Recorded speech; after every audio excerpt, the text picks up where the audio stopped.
Acoustics in my life play a pretty big part. As a musician, I am constantly trying to play to the room, whether that's a concert hall or just my studio. I try to be very aware of how I perform very differently depending on the room's acoustics. So for example, if the room has a very long reverb tail, for just as an example, like a big hall, big concert hall, I tend to play slower because every note needs room to sound. Or if it's a dry club space, I tend to play a little faster. So it's really affecting my kind of cognitive behavior when writing and composing music and performing. And I try to be aware of it because I think when we are aware of it, we can use it as a tool for creativity. We can use it as a tool to write music. And in here I have 1,000 acoustic spaces inside this computer, and that can be a very interesting creative tool.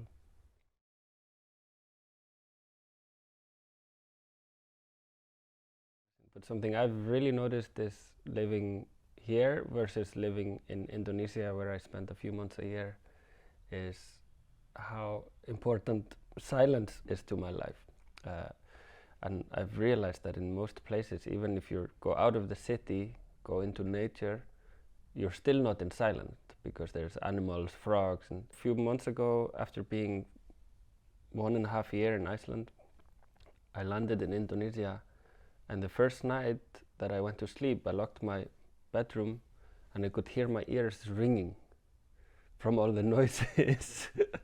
And I lived in the countryside there, and it really made me think about this question: why is sound so important in our lives? I think it's having a huge effect on how we feel every day, our health, physical and mental health, and then of course to our creativity. I don't know, I'm sensitive to it, and I'm constantly escaping noise in my life. Even here in Reykjavík, I'm somehow always trying to get away from the sound of buses and cars and people, and it makes me a bit stressed when there's sounds around me all the time.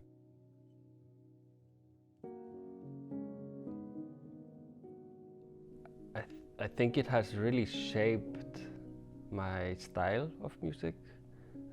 Not necessarily like the rooms I'm writing in always that much, because for a long time I was just writing in my bedroom. But our ability to manipulate spaces through our recording software and some digital effects or springs in boxes, all these little tools that we have, really became a part of my music, I think. And it became a part of my sound and part of the expression of the melodies. I definitely miss more of thinking about sound design from the start of the architecture process, the start of the design process. You need the space, and it's not only about acoustics, it's about energy, and it's about community, and it's about just, this oldest way of making music, which is like the tribe coming together, getting into that higher state of mind through the rhythmical drumming.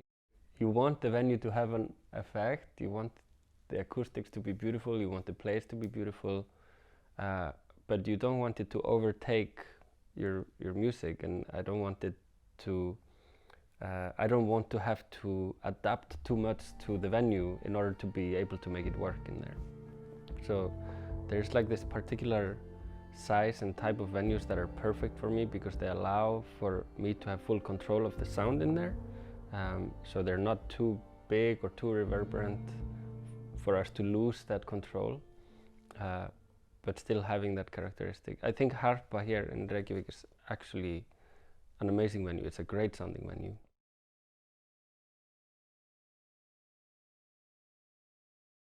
I've walked into venues and thought this is going to be difficult, but I've never thought this is going to be bad.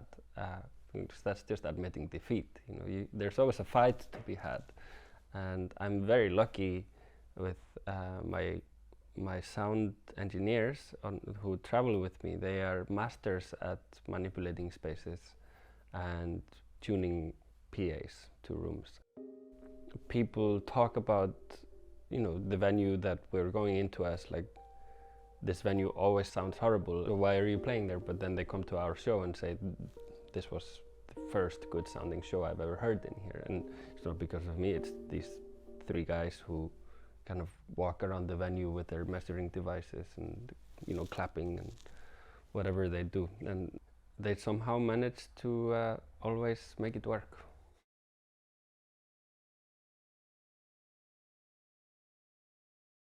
I'm interested in these virtual worlds where you can kind of live inside a sound installation. I think there's a lot of opportunities there, and I'm really excited to explore them. But there's, for example, the staircase to the toilets in our concert hall in Reykjavík. There's this one staircase that if you're walking down it and you're speaking, your voice turns to a tone. It's like zzz, zzz, zzz. And if you clap, your hands go, it goes zzz.